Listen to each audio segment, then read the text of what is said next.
It's now 6:15. News 3 this morning investigates. It's called modern day slavery, and it is happening right here in our own backyard. You may be witnessing forced labor and you don't even know it. Our investigative reporter, Margaret Kavanaugh, has been digging into this issue and has more right now.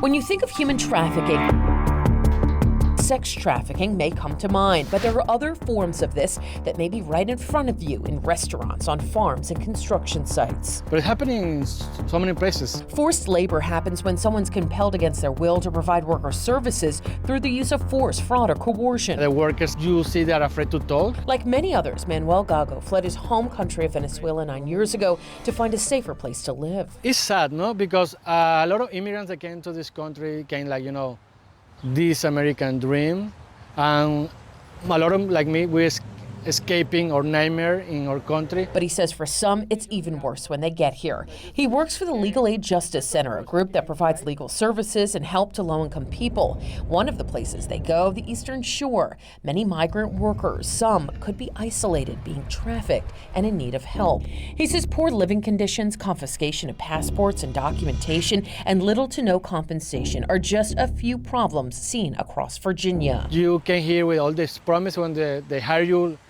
amazing, and they never say you will be pay a lot of money. They say it will be a lot of work. So a lot of work means money, but when they came here, it's a lot of work and no money, and that's the problem. Experts say there's a major misconception that this is only happening to people who are in the country illegally. Coming up, we're going to tell you why and who's most at risk of being vulnerable to this. That part of the story at 6 p.m. tonight. Margaret Kavanaugh, News 3.